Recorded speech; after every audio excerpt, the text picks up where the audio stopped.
All right, here we go with another episode, man. It's your boy C, or you can call me Boss Player C at this point.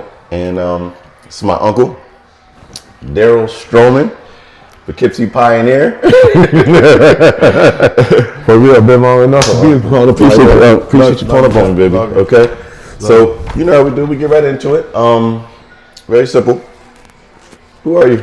What's your name? Where you from? Darrel Jerome Stroman Sr., November 5th, 1959. 1959. Okay. And it's been a ride. It's been a ride. A lot of learning experiences, obviously.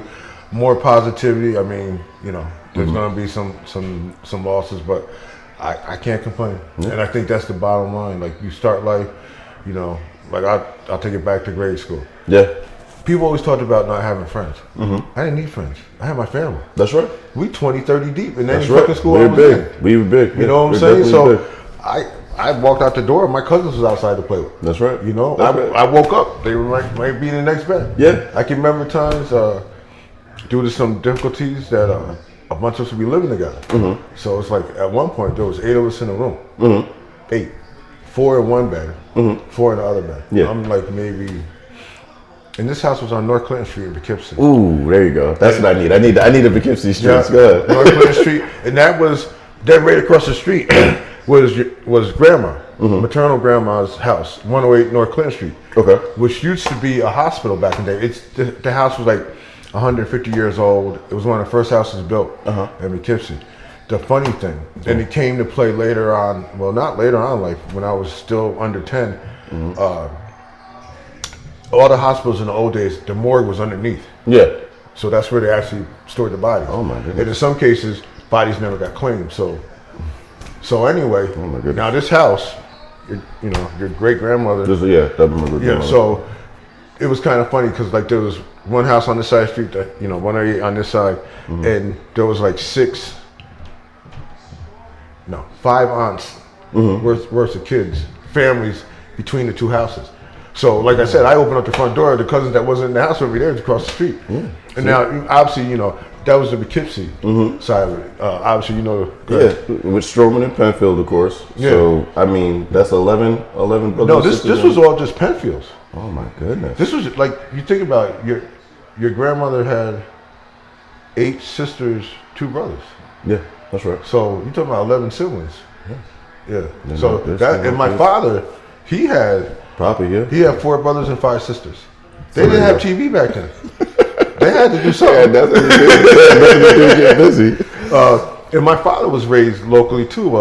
You ever hear of the actor Bill Duke, the director? Yes. He graduated high school with Bill Duke. He told me stories about Bill Duke. Bill Duke went to Roosevelt High School. And he did a lot of they grew up together out there in Hyde Park a little bit, right? Yeah, and then they moved the Grange area, Hyde Park area. Yeah, see? So, yeah, the history is amazing. Yeah, but, I'll tell you, but getting back to the hospital, people would tell us, like, like everybody said that they would see something, like, of a spiritual type, ghost stuff like that. And, when you're a kid, they're like, yeah, okay, what was you drinking last night?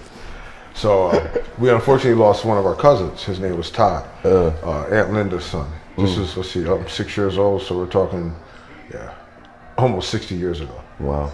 So the day that they had the services, all the adults were upstairs, and all the kids were upstairs, the adults were downstairs. So all us kids was upstairs, and there's nobody alive today who was in that room who won't concur. We saw Todd come out of the wall. Yeah. Do it like this. Turn around and go back in the wall. So the house, and then there was like other things that you would see in the house and stuff. What's there now? It got torn down. So they just tore it down completely? They didn't put none on top of it? Yeah, they built another house. Okay, in fact, it's right next to the railroad tracks in Poughkeepsie. Like I said, that house address was 108. I guess the house that we lived in on the other side was, let's say 103. But then, I mean, we moved a lot to us. Yeah, I was gonna say that. How was it coming up under Nanny and Poppy, Uncle Ricky and my mom? How was life for you? You know what, coming up? You knew what was expected. Yeah, and I think that's the key. I think a lot of people miss that. Like they don't get that kind of direction. Yeah, as a parent, you can give your kids direction without pounding their head. You watch them. Yeah, I watched my father come home from work and then go back out to work. That's right. You know what I'm saying? Sure. Like we would see him between jobs. Yeah. So that's why I came up with that. Like if you sitting at home, what you doing? You know, if you want things, go out there and work for it. You know, go get it. Sure. But we moved a lot. Like we started. I was actually born in Smith Street Projects. Okay. Literally in the projects. Okay. They had a clinic there. You know, and like in the where they got a recreation center now. Yeah. Mother couldn't make it to the hospital. Yeah. So we lived in building 9, and we were deep in the projects. Yeah. You know, they talk about bricks. Our family was family all over. Listen, I'll tell you right now. And that's like I said, like, and that's why it's funny because they talk about 6 degrees of separation, where between my father and my mother's side, there's like 2 degrees of separation where every other family would kiss it. You know what I'm saying? Thin hands reach just like that. Facts. Just like that. We were at the bar yesterday. We ran into a Jack, and that's one of our family. Like, identify him just like that. So, I mean, you like you said, born in Smith Street, and then coming up after that. We were there. Other stories. We were there for a while. The one of the funniest stories that I said when you first asked me, I said I gotta tell this story. It involves your mom. She was 6. We were all 18 months apart. So she's 6, maybe almost 8. Ricky's 10 or 9, whatever. Hold up, so all 3 of you guys 18 months apart? Yeah, well, your mother. Yeah. I was born 59. Uncle Ricky, 18 months. Yeah. Ricky was born 58 June. I was born November 59. Wow. Your mother was born August 61. Okay, I never knew it was 18 months on the dot. Go ahead, I'm sorry. Yes. No, you're good. No. So one day, you know, as kids will, like, my mother was actually working there, which didn't happen a lot. No, after this, it didn't happen no more. Love you, Manny. Love you, baby. Because you were a good stay-at-home mom. Man, you could get me killed over because she was the best stay-at-home mom, and we needed her because, like, after this incident, it really confirmed it. I'm gonna die. Good. We were playing in the house running, right? So, you know, like every once in a while you might have some frayed furniture. So we had this ottoman, I'll never forget it. It had a spring sticking out of it. So me and Ricky's playing, running through the house. So Ricky, he used to take shit serious. Yeah. Like after a while, I wasn't the game no more. But my ass ran. When I used to see that look in his eye, He stopped turning into the Terminator. you got pain anymore. Game is over. Yo. So I'm running, I trip over a table, and as I'm falling, I see the spring coming toward my eye. Ooh. And I duck my head, and it's stuck in here. Ooh. Did like that. I still got the scar. So I get up, obviously, like, there's just blood, like, coming down my face. Your mother, I'm freaking, Ricky talking about he's going to kill himself because Dad's going to kill him. He got to go before he get got. He got to get him out of here. Your mother, the youngest one, looked at Ricky and said, stop it. We ain't got toilet paper. I'll never forget. She's wiping away the blood. I mean, it's gushing. Yeah. Toilet paper ain't doing shit. So she took the roll and just stuck it. Put the whole roll up here. And then put some Band-Aids on it. So, I mean, there was blood all over the place. So, you know, we didn't have a house phone then. No. And my mother worked at a candy factory on Smith Street. It was one of the oldest factories in Poughkeepsie. Oh, what was the name? I think it was Smith Brothers. Oh, man. Which was a nationally known brand. Yeah. And it started in Poughkeepsie. My mother came in from work eventually, and she just looked, and all I can remember is her screaming. And after that, it was like, you know, I had to go. They took me to the hospital. I had to get stitches. But after that, she didn't work no more. Because she had worked, you know, the state hospital briefly. My father worked at the state hospital 33 years. That's right. He always got involved in small businesses like Joe's Barbecue. I remember those stories. Yeah. You know, he was always doing something, driving. I remember as a kid, he'd drive a cleaner truck, picking up people's laundry. Remember, we used to do yard work together. He paid us less than the Mexicans did. I'll never forget that. It was an experience. But he incorporated our work ethic. Yes, that's right. Don't sit around. If you want something, go get it. That's right. And you know what? You don't give up. That's right. You start, you know, working toward a goal, and I see that in you. Like with this one, like you said, you had a vision. Yeah. And you worked to it. 500 days. That's right. Yeah. A lot of people don't have that mindset where they could take that time and be meticulous and say it's a process. Yes. And I think that's where a lot of people get lost today. That's right. If it don't happen immediately, then you give up an effort. You got to stick to it. You got to stick to it. There's a lot of people that we all want success. We all want money. That's right. Everybody does. Everybody. Like, some people don't get it because they just give up. That's right. They stop trying. That's right. You just got to keep pushing, even when it seems like it's his hardest. You still got to keep pushing. When you suffer L's in life, I know when I was younger, and I lost my maternal grandma. Yeah. I was like fucked up. I'd been kicked out by my parents. So that's part of the story I kind of. Go ahead. Give us a story. No, Give it to us. It was some shit. I was about 14, 15. We were in a Toleran's religion. Okay. So I'm sure. That's right. That's right. So, and my father, your grandfather was an elder. Like he was high up in it. Yeah. Me and your Uncle Ricky both got baptized. Yeah. We were 10, 11. The fuck did we know? Yeah. But you're like expectations. That's right. They had big plans for us. Like, as far as being high up in the Toleran's organization. I used to knock on people's doors, sell watch time to wait. Yeah. We would post up on the main mall. This is the part Darrel remembers. We post up on the main mall when the mall was closed off in Poughkeepsie. Okay. All right, so we're talking 70s, early 70s. And we would sell watch tower and weights, hand it out. Then we would put our money together, go to our great uncle who was selling trees. He had these $5 nickel bags. We get like 25 joints out of nickel bags. You get 10 nickel bags, so 25, that's $250. That's it, yeah. You 11 years old? That's right. Listen, you doing something. We drug keep. That's right. You keep kids at that point. You doing something with that. Yeah. And then they found out about it. Yeah. What was it? I think the story Nanny said she had found it in a pillowcase or something like that. I had a bag of rolled up joints. And she flushed them down the toilet.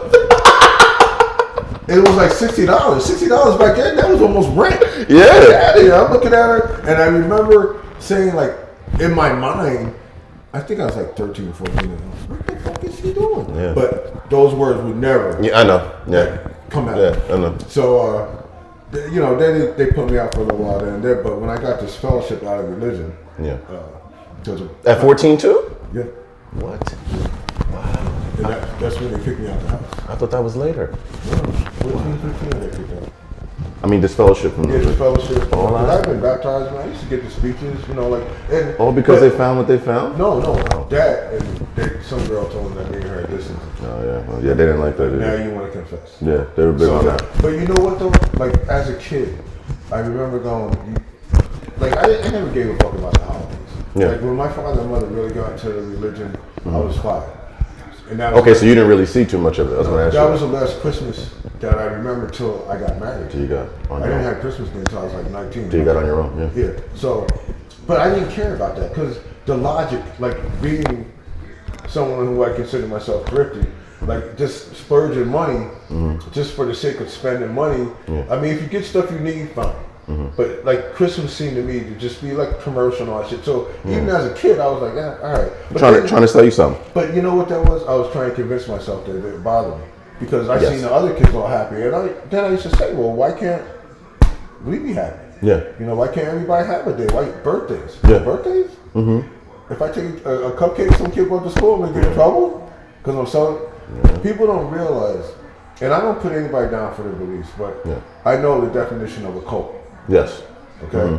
When that becomes more important than your family. Yeah. And I'm not saying that people shouldn't live by guidelines and shouldn't hold people accountable. Accountability is one of the keys to success. You got to hold yourself accountable. That's right. You know what I'm saying? But when you say, okay, this religion says you're not supposed to do this, and because you did this, you're wrong. Yeah. And the day I got, went to the hall, Kingdom Hall. Darrel Strong for conduct on becoming a Christian, and has been disfellowship from the organization. So I got up, and I remember the walk of shame. They made me sit in the front row, and I got up and I had to walk. It's like Kingdom Hall the whole time. And I remember people looking at me. I'm going, damn, just yesterday y'all loved me. Yeah. You know what I'm saying? And that to me was like an eye opener. So then I go home. Me and Ricky and your mother were down in the living room watching Walt Disney. I'll never forget it. It was like 7 o'clock. It was raining. It was one of those days you're like, damn, I'm glad I'm home. Yeah. You know what I mean? But it was a rough day because, my father, he had big hopes for me. And he already knew Ricky was going to join the military. Okay. Ricky was like, fuck it, I'm So Uncle Ricky was out too? Yeah, he joined the army. All of a sudden I see 2 garbage bags. I'm flying down the stairs.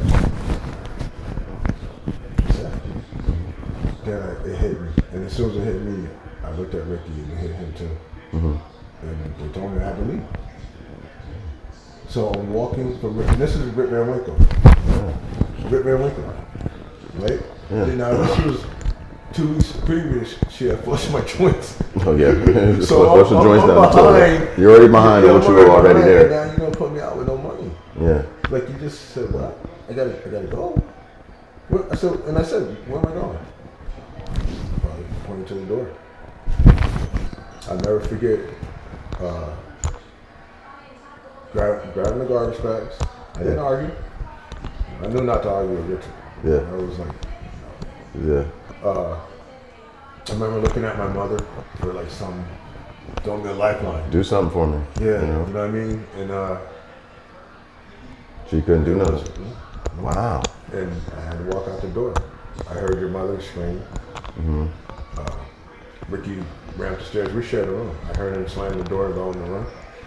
You know, and I remember walking down the hall. We lived on the 5th floor. Wow. We lived on the 5th floor. But you know what? I've verbalized this before, but not like this. And I realized what gave me the mindset I have. Yeah. Like, I think we all can be emotional, but I know I get to the bottom line a lot faster than most people. Yeah. Like when you're brainstorming, within yourself or with other people, I come to the point quickly. I don't dance around. You know. So as I'm walking, coming out of the apartment, 5Q apartment, 5Q Rip Van Winkle. Shout out Rip Van Winkle. Yeah. I'm walking down the hallway, and before I hit the stairs to go outside, I said, all right, I gotta do this. Keep in mind, it's raining cats and dogs. Yeah. So I literally walked out to Rip Van Winkle. At the time, Aunt Blanche, rest in peace, Uncle Foley, rest in peace. Yes. They were pulling in. They lived right down the hall from us. Okay. So they were pulling in, and they seen me walking with the 2 garbage bags. Yeah. Both looked the other way. Because they knew my father was going to put me out. Okay. So all my family that was Jehovah's Witnesses before that just turned off the blood. Turn the blood still, right off. There's still some now who won't talk to me. Really? Now. Or they keep it very brief. But I've had cousins in the barbershop look at me, and I'm not, it's part of what made me who I am. Because I learned it a long time ago. I don't want to cut you off, but Good. Expectations. Yeah. Like I expected that love to be forever. Yeah. Familial As you love, should. Exactly. You should. Exactly. But what it taught me, and I tell people this all the time, your expectations will fuck you up. Yeah. Because even though the things your kids know they can count on you from the cradle to the grave. No matter what. They already know that. No matter what. You're going to be a part of it. No matter Could what. you imagine the religion telling you, nope? Yeah. Just severing you from your family. That's See, and that's why, years later, when me and my father would talk about it, and I told him, I said, obviously, I see it differently than you. I love you. It's part of what made me the strong person I am. Yeah. Because you might give me a saying count, you're never going to knock me out. That's right. Never that. That's right.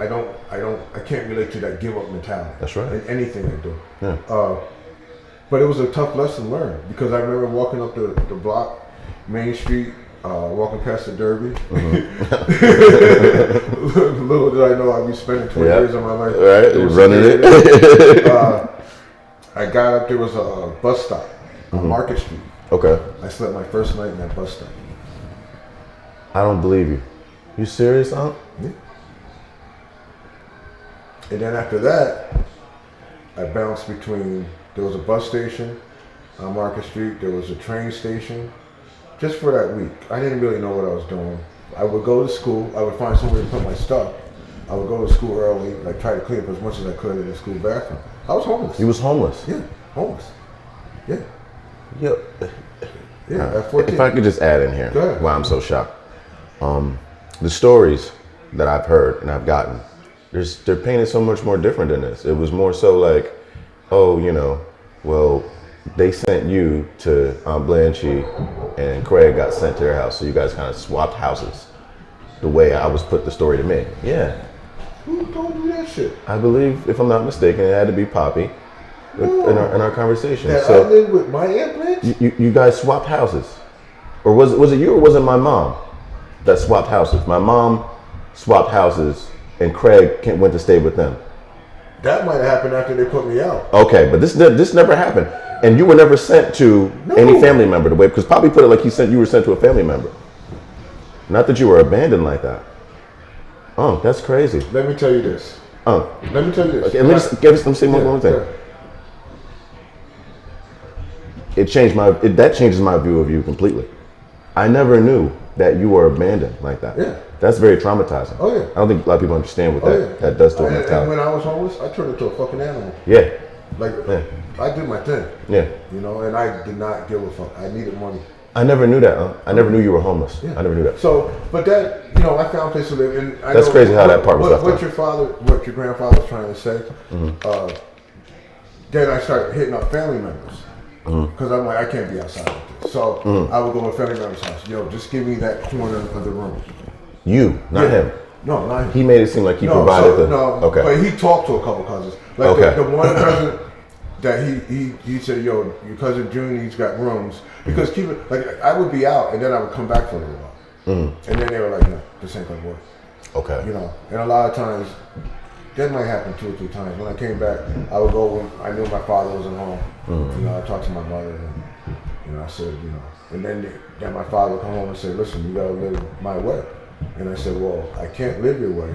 But they knew I was selling drugs. Okay. I was trying to get a reputation and doing my thing on the street. Yeah. And but I'm 15 years old, I'm 16 years old. That's crazy. And then I'm still going to school, but then they let me come stay for a while. Yeah. And was I living there when I graduated high school? Yeah, I was living there when I graduated high school. And then I was gone. I lived with cousin Junie in his house. That was a fucking madhouse. Cousin Junie, rest in peace, was married to this woman who was a deep South Creole. Ooh, okay. So she was really into roots, voodoo, type of stuff, Santeria, numbers. Like there would be 20 of them in the house playing numbers, and then they didn't have the lottery. You had the street number. Okay, yeah. All right, so that was the whole thing. They would wake me up. What you drink? What you drink? Yeah, literally trying to get it out of here. Yeah. And I remember that lasted till one day. I had this little girlfriend. She used to come over. And there was a bunch of her relatives from down south. And they're looking up and down. And I think I'm 17 now. 17, yeah. Not even 18 yet. And they're looking her up and down. And I'm like, yo, she's with me. Yeah. So they were all drunk. So like, yo, cuz, you know, we sorry. You know, I'm not your fucking cousin. Yeah. So one of them, I remember one of them asking me if I could get some weed. And I said, and they went, what's up? Why'd you take our money and not bring back the weed? I said, I didn't take your money. I told you I didn't know when I get back. That's why I didn't take the money. No, you took our money, nigga. No, I didn't. Fuck you. Oh, sure. So me and her go up the stairs. So then she said, Darrel, and I heard them all running up the stairs. I'm like, here we go. And at the time I was carrying a switchblade. Yeah. Always. That's it. Yeah. So first I put the dresser in front of the door. And then, like I heard them coming down up the stairs, so and I had time. So first I went to put the dresser against the door, and I said, no, I'm gonna go out in the hallway. I said, you put the dresser in front of the door, and don't open the door unless I tell you to. Don't, because the way they were looking at her, I was like, so I came out, and one of them had a pair of grass cutters, grass shears, like the big shears. What the? And he was like, yo, welcome to the show. Get your fucking cases. I said, come on. Yeah. And there was a stand. Then my cousin Junior heard. He came up the stairs. He's like, what you guys doing? They said, oh, this nigga stole $10 from us and shit. I said, you give me a fucking $10. Uncle, and my cousin Junior sees that with the grass shears. Now there's 3 of them. There's one of me, and I got the knife. So he looks at me and says, Darrel, what are you doing with the knife?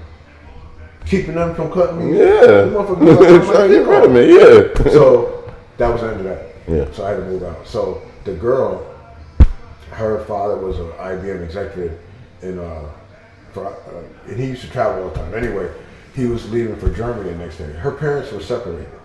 So one lived, and they lived out in Hyde Park. But the father and her, they lived in a nice little house out there on Creek Road. I was 17. I lived out there for 3 months. And then I bounced around a little bit, and then I met, my father hooked me up a job. I graduated high school. Right after high school, my father hooked me up a job. I was was washing pots down at this hospital that's closed. It was in Cold Springs, Butterfield Hospital. Okay. Now, I don't know if you ever heard of Cold Springs in town. Now Yes. it's kind of yuppie, it's kind of artsy. Amber used to work out there. Okay, but back in the day, it was really known to be racist. Like, That's right. Black people just sped through it. That's right. You didn't stop. That's whatever. right. Yeah. So now I'm working at Butterfield Hospital, so I'm taking the train to work. So I had to walk from the train station up the hill to the hospital, all the way up there. Yeah.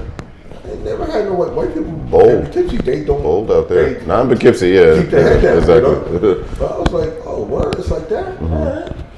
So you know, first week, you know, a couple of incidents, and then one day, I'm at the top of the hill. I'll never forget. I'm looking down at the train station, and I see a van, and there's two guys. I just see two white boys. Yeah. Nigga, come on. I said, come on. Two? Come on. Yeah. I ain't scared. The back opened up. Hold up.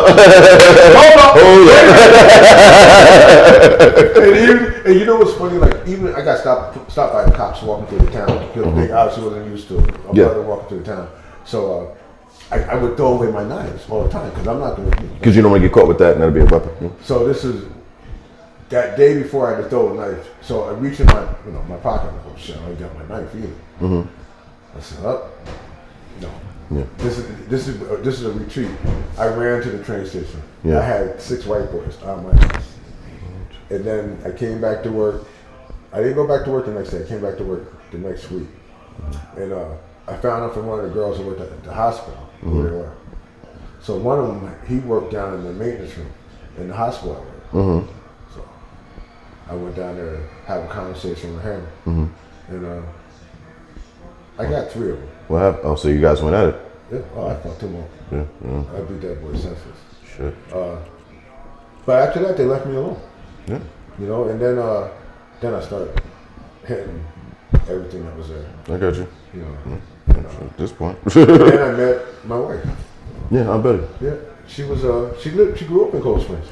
Okay, so she's from Cold Springs. Yeah. Okay. She's from Cold Springs. Okay. Italian. And back then Cold Springs was mostly Italian. And then we got married when I was 19. She was 4 months pregnant with our first, Carlisa. Carlisa. Who will be 46 in August. Okay. And we Where'd you guys stay? You guys stayed in Cold Springs? no.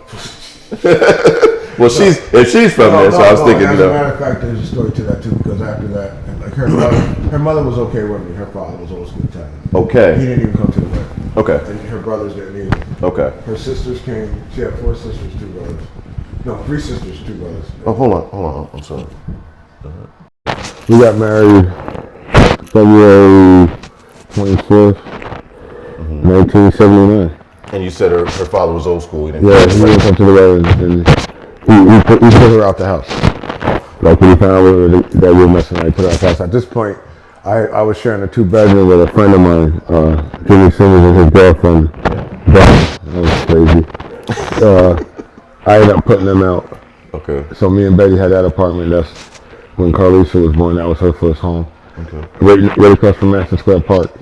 Some stories there, man.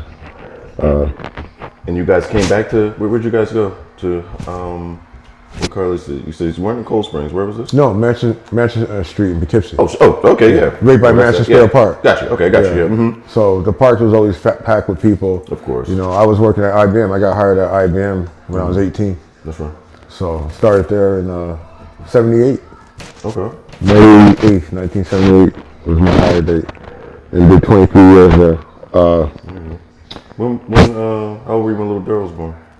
Or D-Rock? Oh, I was 19 when Carlisa was born. I was 21 when D-Rock was born. And then we had Jasmine. I was in my 30s by then. Okay. There was a little gap.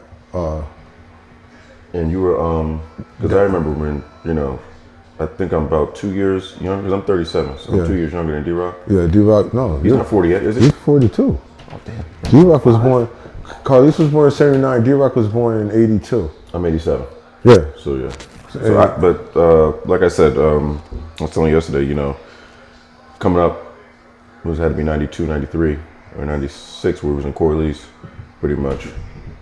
you would come by and you would make my day. You know, I don't know if I ever told you that, but you know, you would make my day when you come by. You tickle me till my eyes roll back my head like I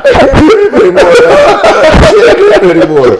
But man, the times I remember with you, they were you know, super dope, and I just don't know what happened as far as when, you know, this one guy entered the scene and like we kind of took us out to Hyde Park, and then it's like I never really seen the family too much after that.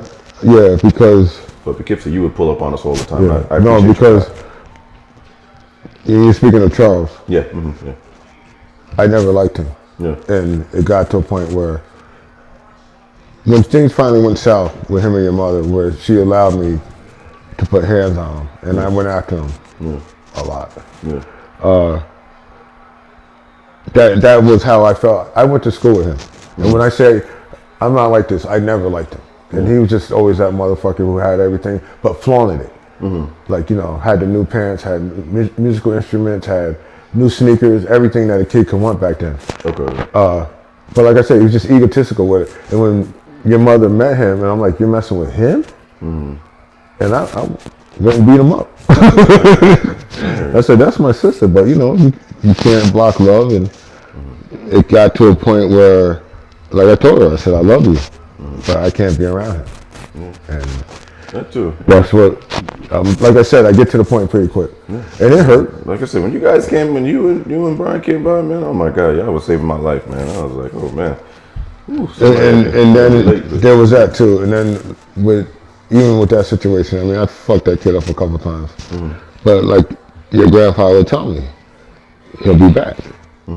This is on your sister. I said, but I just feel, and this is where like people have these conversations, like, you know, you have a loved one as a, you know, real brother, whatever, cousin, you know, your sister, your female cousin is getting, you know, beat to death, you know, beat up by this guy, whatever, and you feel as a man you have to do something.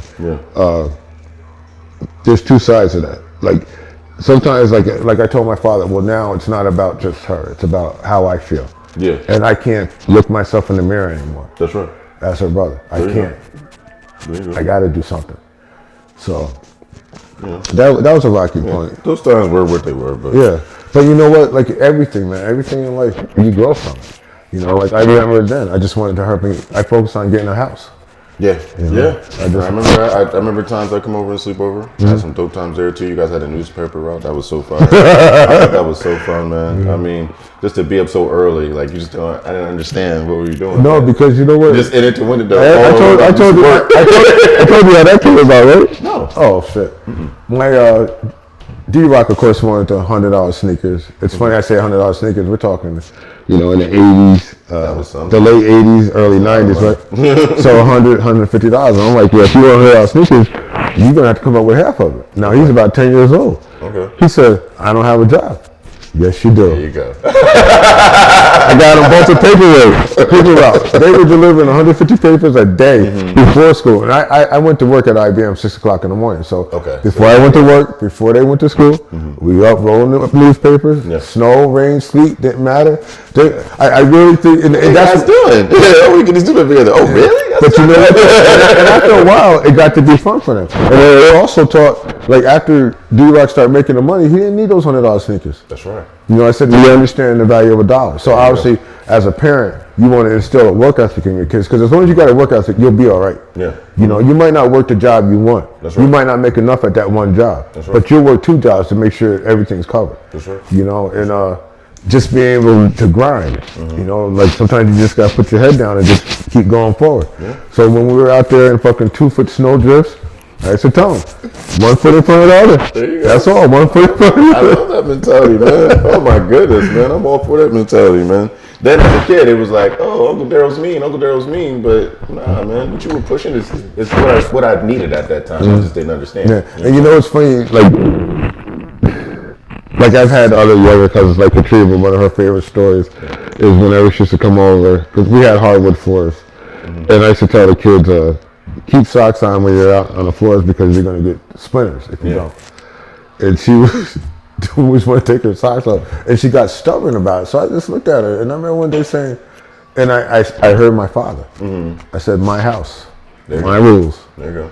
All right, only because I love you. And I think, like even now, like me and D-Lock have conversations about, like when I used to coach him in sports. Every sport he played, I coached. I didn't know that. Oh yeah. Okay. CYO basketball, Little League baseball. I didn't fuck with the football team too much because the coach was an asshole. But in every sport, he was always the best player on the team. Did you play for? No. Jiu-jitsu? No. Because of time for that shit. Because of religion. Yeah. Oh, that's right. I mean, I went out for it 1 year and I was going to play and I went through a couple of practices and stuff. And then they found out I forged the parent permission slip.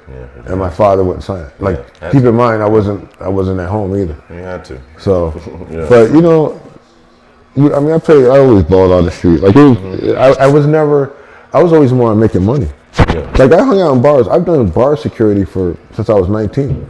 I don't play pool. I mean, I was either working security or I was doing business. You know, like that's always been my focus.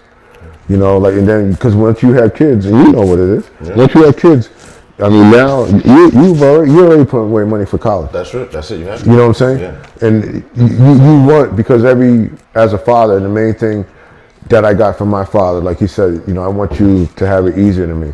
I want you to use your brain. So one of his happiest moments was when I was traveling through Europe on business for IBM, you know, because I was using my brain. He said, but then when I bounced, I used to tell him, bouncing is good money and it's therapeutic. That's right. It's therapeutic. I get to choke people out.